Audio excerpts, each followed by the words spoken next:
conoceros a los tres y vamos a ver qué tipo de cuestiones se nos plantean, qué tipo de consultas o preguntas se hacen a los ponentes. Y bueno, voy a ir diciendo alguna. Es verdad que me han mandado alguna que otra pregunta, pero no me dicen concretamente quién de los ponentes quieren que conteste. Por lo tanto, pues os lancéis vosotros a la piscina y yo os voy indicando. Una de las preguntas dice lo siguiente. En este contexto de crisis COVID, el plan de recuperación de Europa Next Generation, ¿qué papel tendrá en el plan? ¿Qué papel tendrá la banca? ¿Se traducirá en una mayor deuda pública y una mayor desigualdad o tendrá una verdadera repercusión respecto a la gente, positiva respecto a la ciudadanía? Por lo tanto, fondos europeos. Otra de las preguntas va encaminada a las últimas medidas que ha hecho públicas el presidente de Estados Unidos, Joe Biden. Bueno, el que pregunta dice: las últimas medidas de Biden parecen, al menos parecen, ser un giro hacia el modelo keynesiano y un freno a ciertas políticas neoliberales. ¿Podría traducirse en un giro político-económico en Europa y hacer que se revalorizara la banca pública? Os lanzo esas dos. Quien quiera que tome la palabra. Bueno, y luego vemos cuáles son las siguientes que nos plantean.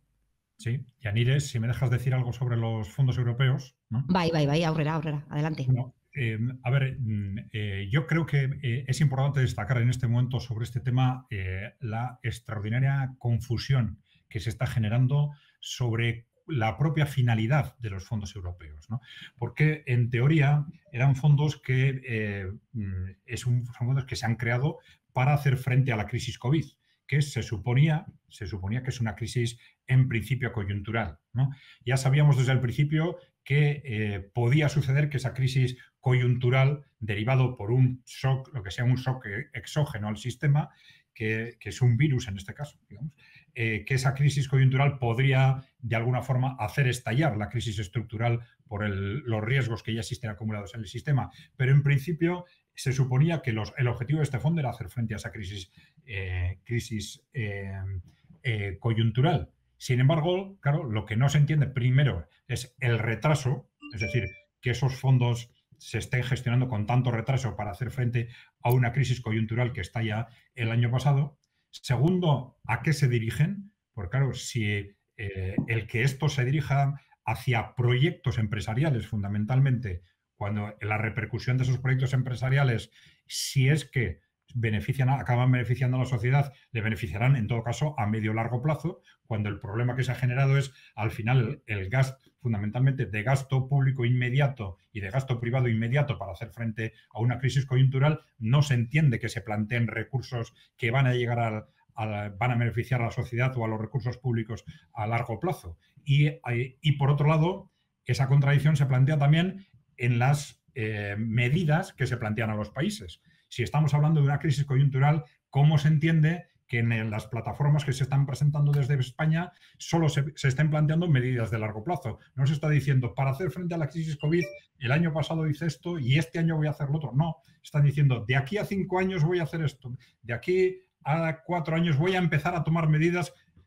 Es evidente que premeditadamente se nos está creando una confusión, se está utilizando la crisis COVID como un pretexto para adoptar, por un lado, más medidas de ajuste, más medidas de recortes relacionadas con supuestos problemas estructurales que no tienen nada que ver con el COVID, y esto nos llevaría evidentemente a otro debate. Y por otro lado, que desde el punto de vista de los recursos que vienen, van a venir a través de los infiltrados, a través de los intereses de grandes empresas que no sabemos realmente en qué medida van a repercutir positivamente en la sociedad española y en los presupuestos públicos, evidentemente. Creo que poner esto sobre la mesa me parece absolutamente fundamental para, por lo menos, empezar a iniciar un debate racional alrededor de este tema, ¿no? Adelante, Eric. Sí, ¿Me oyen? Sí, sí, Sí, perfectamente. sí. De acuerdo con esa primera respuesta, es claro que los fondos europeos van a ser condicionados por la implementación de una profundización de las reformas estructurales sobre el tema del mercado laboral y sobre el tema del sistema de jubilación y de protección social. Y claro, en una perspectiva privatizadora y en favor del gran capital. No creo entonces que los fondos europeos para nada van a ayudar a una perspectiva de retoma de control sobre la economía, a una defensa o promoción de los bancos públicos, etc. Y sobre Joe Biden, es claro que de alguna manera hay puntos diferentes entre el programa de Biden y lo que se está implementando por los gobiernos en Europa, incluso gobiernos llamados socialistas como en el Estado español. Seguramente tiene que ver con la presión bajo la cual Biden está de parte de los de sectores que permitieron su victoria. Entonces, sectores de la izquierda del Partido Demócrata o a la izquierda del Partido Demócrata. Y quizás el tema en lo que está haciendo Biden es una propuesta bastante keynesiana, con la idea que al final, con la resistencia del Partido Republicano, se va a endulzar esa propuesta y él entonces tendrá argumento frente a la izquierda para decir, he intentado hacerlo y no me permitieron hacerlo. Veremos, porque al mismo tiempo, claro, tienen en el Congreso la mayoría eh, en los diputados y ahora en los senadores, lo que tendría que permitir la implementación del plan Joe Biden y podría influir de alguna manera en Europa. Entonces, las movilizaciones en Estados Unidos han sido importantes y creo que ponen Biden bajo una presión bastante importante que se percibe mal o de manera deformada desde aquí, desde Europa. Bueno, termino, no tengo ilusión en la persona de Joe Biden, ¿eh? Y lo que está haciendo Joe Biden respecto a Palestina es absolutamente, y la agresión de Israel contra el pueblo palestino es absolutamente horrible. Julio, ¿quieres señalar algo en relación a las dos preguntas que se han planteado? Sí, bueno, quiero subrayar primero que estas medidas, el plan que se está implantando en Europa no guarda en principio ninguna conexión con la banca pública. Ha estado muy bien la distinción que ha hecho Adrián de un problema coyuntural, se responde con problemas estructurales, pero sin embargo también tratan los gobiernos, veo en el caso español, de aprovechar algo con fines coyunturales. Por ejemplo, en materia de vivienda en España hay una gran carencia de viviendas sociales. Sin embargo, el gobierno subraya sobre todo la conveniencia de la rehabilitación, porque es algo más rápido, algo que requiere menos, y ya va a disponer de recursos. Es decir, que es verdad que el destino de los fondos en España se está pensando para introducir reformas estructurales, pero se advierte la avidez por parte del gobierno de tratar de meter algo para que algo tenga una utilización coyuntural. Y luego la cuestión de Biden, suscribo también lo que se ha dicho anteriormente, pero indudablemente el discurso es completamente contradictorio con lo que hemos oído tanto tiempo de hegemonía neoliberal.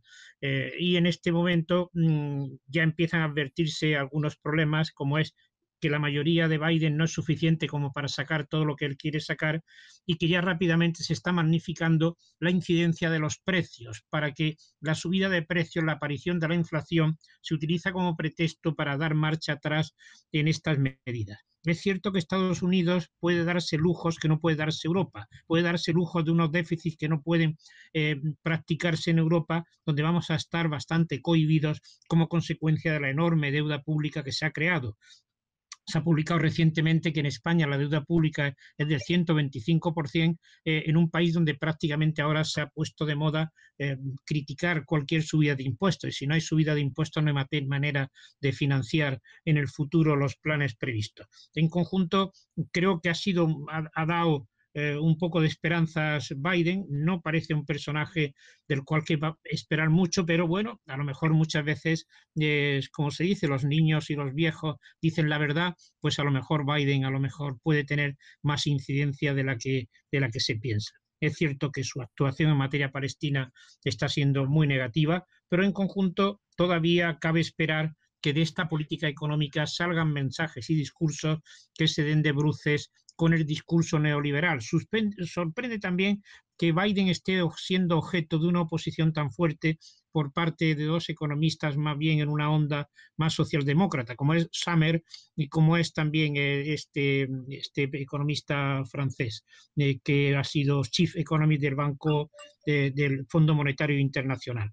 Es decir, que estos están subrayando mucho la cuestión de la inflación y la cuestión del riesgo de la deuda pública. No cabe generar grandes expectativas y sobre todo, en realidad, prácticamente tanto la COVID como lo que está haciendo Biden de momento no guardan conexión ninguna con lo que es la banca pública, que es el objeto de estas jornadas. Muy bien. Desde el canal YouTube, Aurora nos pregunta: si un banco comercial privado funcionando no puede cubrir casi sus gastos de explotación con su margen de intereses, ¿cómo puede sobrevivir un banco de depósitos público?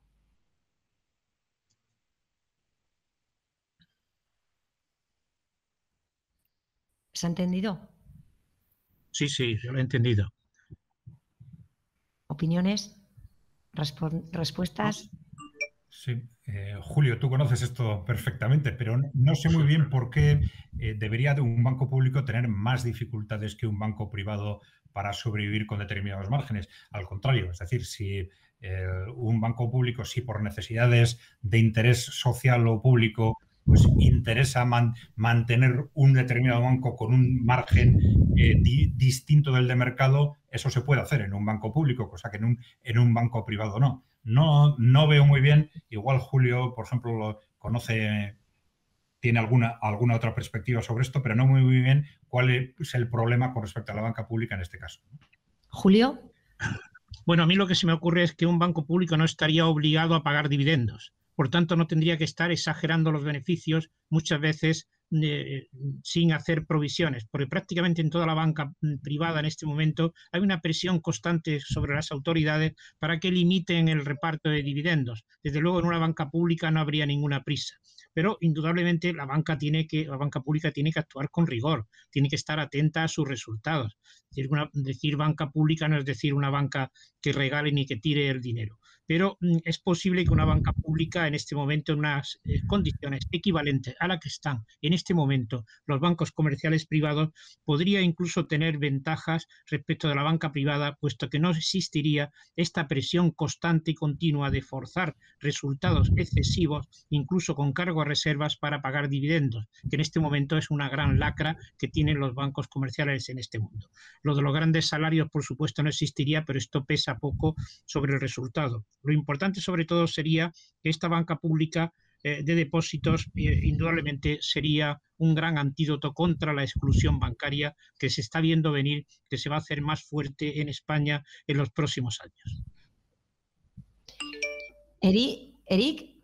Sí, pero lo que acaba de decir Julio Rodríguez responde exactamente en la misma dirección. Estoy totalmente de acuerdo. Es claro que el dilema del banco privado que tiene como objetivo enriquecer a sus grandes accionistas privados, distribuyendo dividendos, y a sus dirigentes pagando salarios sumamente altos, ese problema el banco público no lo va a tener, porque el tema del banco público es tener una actividad y un balance en equilibrio sin este tipo de gastos que son totalmente inútiles y contradictorios al interés público.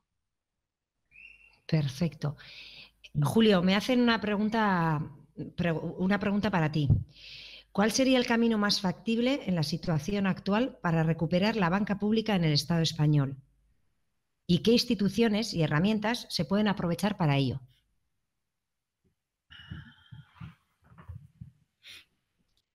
Es difícil, arrancando de la posición tan baja que tenemos en este momento, pensar en que pueda crearse un banco de depósitos trascendente en poco tiempo. Se requeriría mucho tiempo. Prácticamente habría que poner en marcha la creación de alguna entidad pública de depósitos, pero dejando bastante tiempo por delante. Donde puede ser más útil en España en este momento recuperar la banca pública es a través del fortalecimiento del Instituto de Crédito Oficial. Esta entidad no tiene relación directa con el público. Como dije anteriormente, no se relaciona ni con hogares, ni con empresas, ni con pymes. Todo tiene que hacerse a través de bancos privados. O sea, en este momento la informática permite que una entidad bancaria pueda trabajar sin una gran red de oficinas como tenía anteriormente. Luego creo que a corto plazo, sobre todo, la banca pública puede ser útil en España para la garantía de una financiación pues, a sectores muy importantes de la economía. Por ejemplo, en este momento en España se ha puesto de manifiesto que toda Europa occidental hay parques de viviendas sociales de alquiler del orden del 20 o el 30%, mientras que en España no tenemos más que un modesto 2%, porque aquellas viviendas de protección oficial que he mencionado todas se fueron para la venta. No hay nada. Entonces hay necesidad ahora mismo de crear ese parque público de viviendas sociales de alquiler. Y esto no puede hacerse con financiación del gobierno, hay que hacerlo en gran parte con financiación bancaria perfectamente recuperable porque son créditos a promotor, pero para viviendas de alquiler, que se pueden recuperar a través de los alquileres. O sea, en este momento prácticamente si se promocionaran gran cantidad de viviendas sociales y se acudiera a los bancos pondrían serios problemas. Yo hablaba con un alcalde de una ciudad de la periferia de Madrid y le pregunté, tenía un proyecto de construir 200 o 300 viviendas sociales de alquiler. Entonces le pregunté, bueno, ¿qué cara te han puesto los bancos? Y dice, no, los bancos tradicionales, Santander y BBVA, ni siquiera han contestado mi carta. Los bancos que proceden de las antiguas cajas de ahorros, pues sobre todo pues, el Unicaja, también CaixaBank, está menos, pues en este momento por lo menos me han contestado, bueno, y me han dicho que me pase por allí. Es decir, en este momento las expectativas de financiación bancaria de un desarrollo del parque inmobiliario de viviendas sociales de alquiler en España sería imposible de no reforzar sustancialmente el papel del ICO, que tendría no solamente que tener más contacto con el público, sino que tendría que acudir más al mercado de capitales emitiendo deuda y con ello financiar la construcción de viviendas sociales de alquiler y pagar los créditos incluso con el alquiler. Habría necesidad de recursos públicos para el extremo más social de las viviendas, pero es un ejemplo el que he puesto de cómo hay actividades que en este momento no serían apenas atendidas por la banca privada y sí serían objeto de especial interés por parte de la banca pública. En España en este momento hay un inconveniente serio para la banca pública. Se ha creado mala atmósfera, mal ambiente como consecuencia de las cajas de ahorros. En cuanto uno defiende banca pública, ya rápidamente se le echa a uno en cara que las cajas de ahorros fueron un desastre. Y claro, de las cajas de ahorros, de los desastres se aprende. Esa supervisión compartida entre Banco de España y comunidades autónomas, debe haber una supervisión única por parte del Banco de España y un control estatal muy serio, pero con estos controles es perfectamente posible que la banca pública pueda ser útil, sobre todo en materia de financiación bancaria. En materia de prestación de servicios bancarios sería necesario mucho más tiempo porque no se crea de un día a otro un gran banco de depósitos. Vale. Adrián, galdera bat. ¿Existen en Europa Occidental, Adrián, Eric o lo que sea, existen en Europa Occidental países que tengan aún una banca pública fuerte? ¿Cuál está siendo su evolución actual? ¿Fortalecerse? ¿Debilitarse? Bueno, Eric tendrá igual más datos. Mi idea es que ha habido un fortalecimiento, ha habido una situación desigual a raíz de la crisis financiera, porque ha habido bastantes países en los que se ha incrementado la banca pública sustancialmente como consecuencia del rescate de bancos durante la crisis financiera. Es decir, bancos que fueron rescatados desde el ámbito público se integraron, se convirtieron en bancos públicos y se han mantenido como bancos públicos, ¿no? Pero en otros países, como en España, ha sucedido lo contrario. El sistema de caja de ahorros se puso en cuestión en el mundo anglosajón en su momento, en Italia después, en España con la crisis financiera, pero no en la Europa continental, en conjunto. No sé si vosotros tenéis más datos sobre esto, ¿no? Sí, puedo decir algo si quieres. Adelante, adelante, Eric. Sí. No se fortaleció el banco público, sino a través de lo que tú acabas de decir, es decir, rescate bancario y una nacionalización del tipo de Royal Bank of Scotland en Gran Bretaña, que era un banco muy importante de Gran Bretaña, o en mi país, la parte de Dexia, que ha sido rescatada bajo el nombre de Belfius. Pero, por ejemplo, Belfius, que es el tercer banco de Bélgica, es una sociedad privada, no es un banco público, es un banco privado del cual el Estado es accionista a 100%. Pero no cambiaron nada en la definición del banco. Y están dispuestos, claro, a revender, a vender al sector privado ese banco que se llama Belfius. Hemos lanzado una campaña sobre el tema Belfius es de nosotros y hay que transformarla en una verdadera banca o banco al servicio del público. Entonces, no hubo un real fortalecimiento del sector bancario público y más bien aumentó la concentración bancaria entre los grandes bancos privados. Y para mí, intenté aportar una idea, entiendo que puede parecer totalmente utópico, y es utópico, pero lo reivindico diciendo que vale la pena movilizarse para un objetivo utópico, es decir, no solamente fortalecer los bancos públicos, sino transformar el sector bancario y de seguro en un servicio público. Lo que explica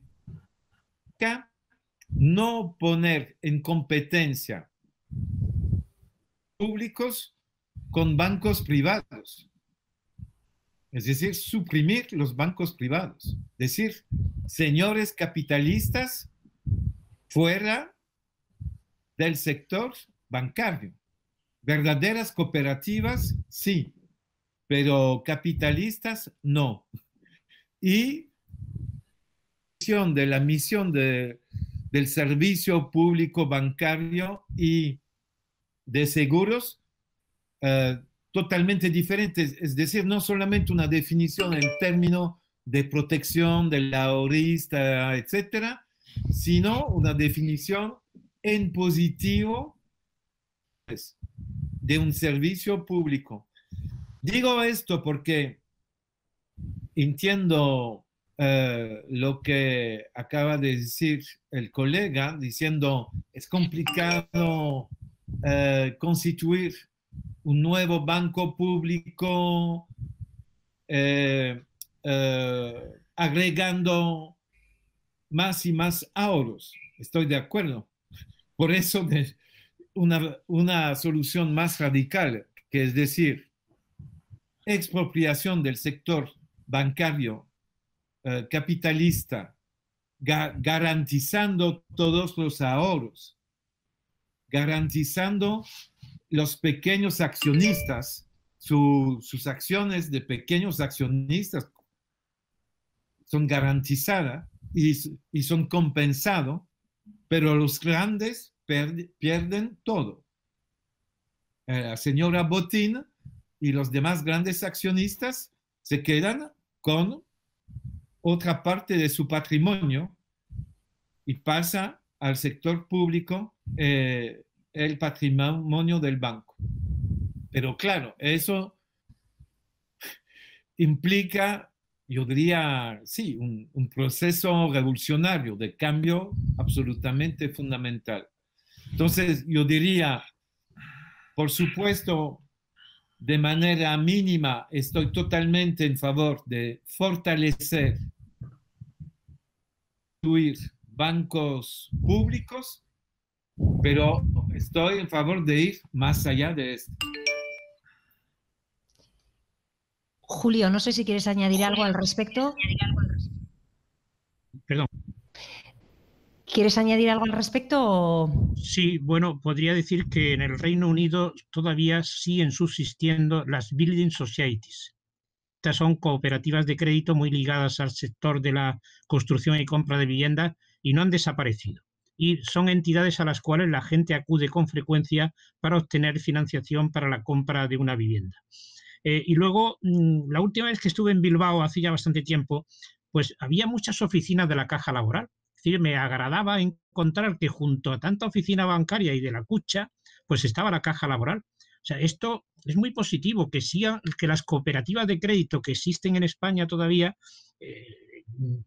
las otras menos fuertes que la Caja Laboral, deberían seguir existiendo. Es decir, que debería desde el gobierno promover actuaciones que favoreciesen que estas entidades sigan existiendo y no quedar exclusivamente en manos del Banco de España, porque el Banco de España es una entidad muy proclive sobre todo a tratar muy bien a las grandes entidades bancarias y siempre ha considerado a las cajas de ahorros como una especie de bancos de segunda categoría. Les ha tratado mal, soy testigo de ese trato por varias razones, porque he presidido una caja de ahorros y durante 40 años he sido empleado del Banco de España.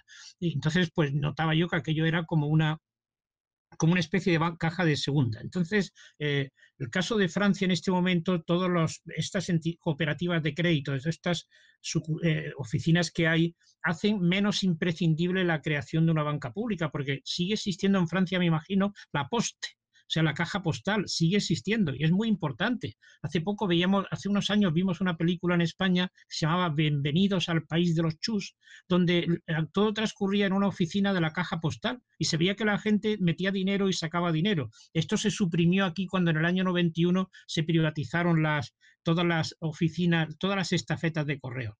Luego, quedan ejemplos todavía de bancos públicos que van funcionando. Quizá lo que suceda es que no se haya llegado a una situación tan extrema como la que se está llegando en España, donde se va a juntar por una parte no hay bancos públicos y por otra parte van a quedar solamente 3 o 4 bancos con el 80% de los activos bancarios.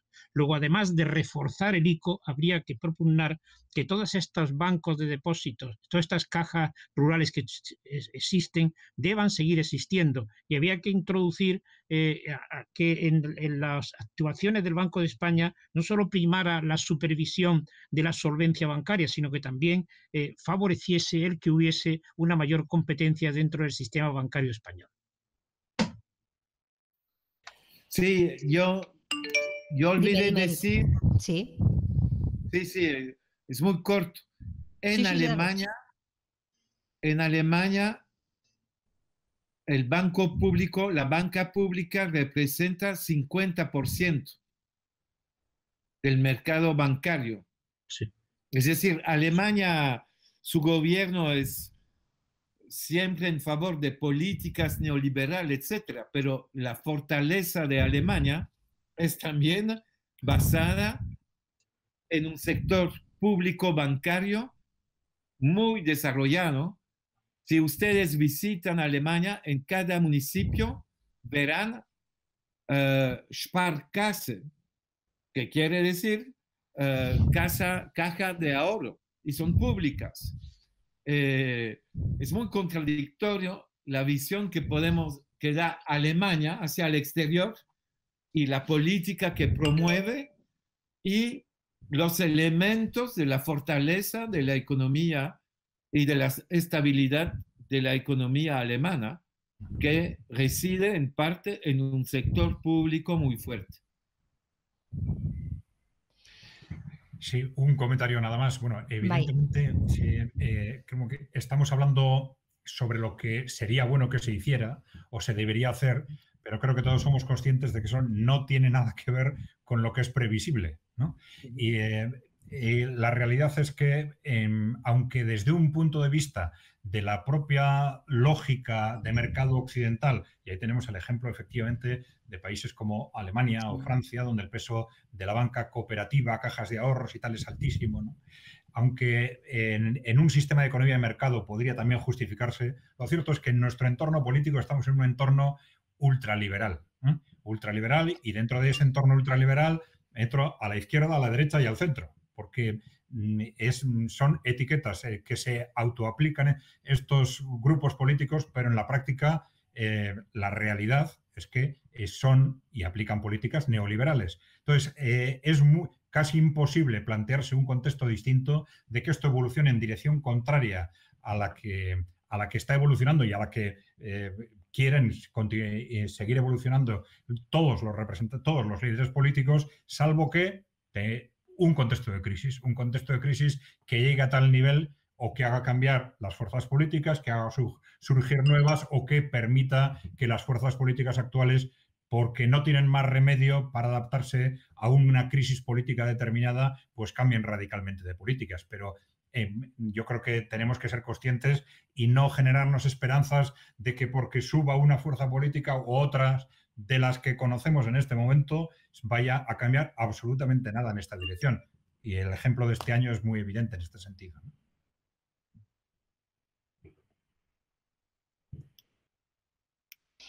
Bien, pues si no hay nada más que añadir, no se planteaban más cuestiones.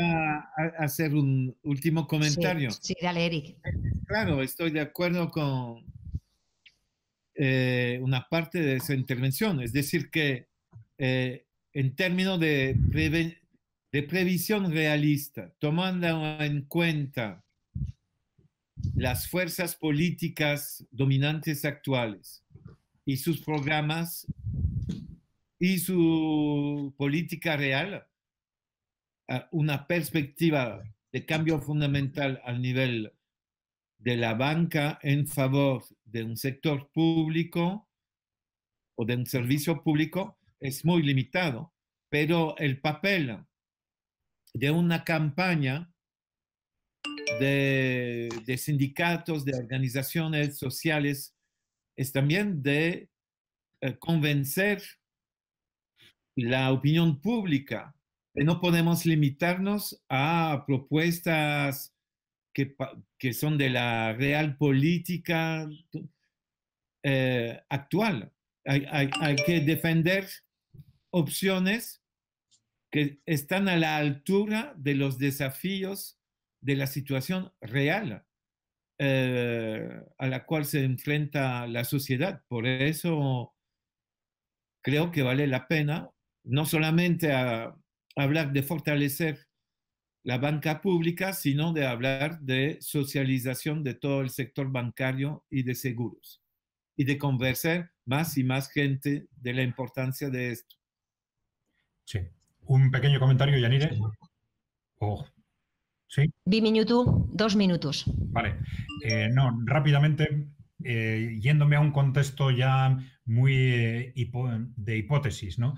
Pero bueno, supongo que conocéis que dentro del proyecto Gran Reinicio, ese proyecto que se ha puesto en marcha a través del Foro Económico Mundial, se están relacionando este tema de las monedas digitales con una posible reestructuración radical del sistema bancario, ¿no? Pero claro, detrás de esto lo que hay es cómo dar una salida al previsible estallido de los grandes bancos. Quiero decir que ahí sí puede producirse en el propio sistema económico una revolución de tal grado que me permita poner sobre la mesa sistemas alternativos, ¿no? Claro, esto sería un planteamiento en el que están pensando en implicar a los bancos centrales en la gestión de depósitos, y esto que de alguna forma permita justificar una liquidación ordenada de los grandes bancos. Pero hay que suponer, estaremos hablando ya todavía quizás de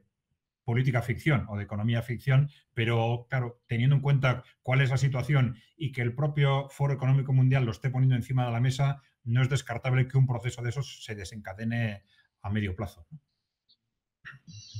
Julio, ¿quieres añadir algo? Sí, bueno, últimamente se está observando en España que en grupos parlamentarios minoritarios se están planteando proposiciones no de ley, mostrando sobre todo la preocupación por el vacío que está quedando en bastantes partes de España respecto de la existencia de bancos.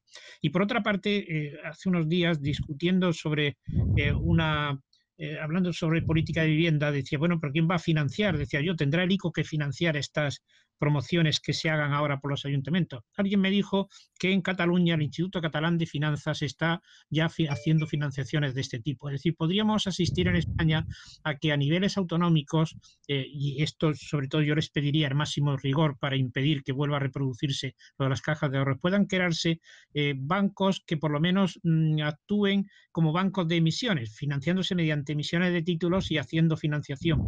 No es de descartar que suceda esto a la vista del proceso creciente de exclusión bancaria que estamos viviendo, y que indudablemente, a fuerza de tanto preguntar en el Congreso de los Diputados que qué pasa con tantos sitios sin sucursales bancarias, que se haga algo, pues alguien empiece a pensar o a tener alguna idea que no tenga sobre todo ese matiz tan tremendamente liberal que tienen las respuestas que en este momento se ha dado, sobre todo a la salida de la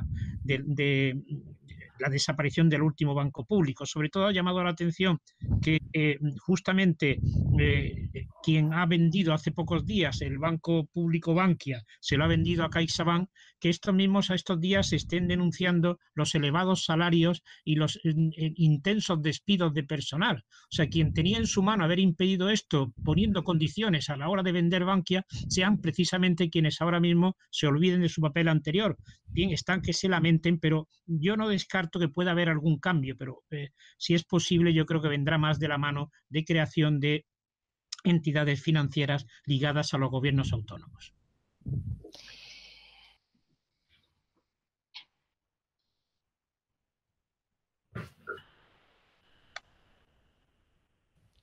Bueno, honekin amaiera emango diogu gaurko saioari. Entzun ditugun ponentziak ikusita eta galderei eman zaien erantzunak ere entzun da, argi dagoena da banka publikoa posiblea dela, alternatiba badaudela, eta gauza askorekin bezala beharrezkoa dela gai hauetaz gehiago hitz egitea, sozializatzea, sensibilizatzea, eta honen aurrean ere kalean erantzuna emateko beharra, mobilizatzeko beharra, eta gure agenda, eguneroko agendan hausartzeko beharra gurean dagoelako ere, eta gure lana delako, Bueno, yo por hoy dar por concluida la sesión. Recordar que el próximo jueves tenemos otra cita a las 6 de la tarde. Dar las gracias y un gran abrazo a los 3 ponentes que nos han acompañado hoy, que ha sido un placer escucharles, que da gusto, bueno, pues juntarse con gente que está en tu misma línea y en sintonía, y que, bueno, que como siempre, bueno, tenemos opinión, tenemos crítica, tenemos capacidad de análisis y, como no, tenemos alternativa y propuesta. Y con esa idea nos quedamos hoy, nos quedamos con la idea de que la banca pública es posible y que es una buena alternativa, y que sobre todo es la alternativa que necesita esta sociedad.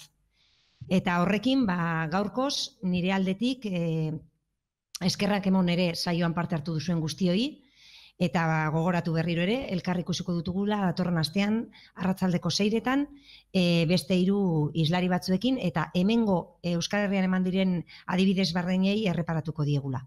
Nos vemos la semana que viene, tendremos otros 3 ponentes y atenderemos más a experiencias concretas que hemos vivido aquí en lo que es Euskal Herria. Eskerrik asko eta hurrengo astera arte.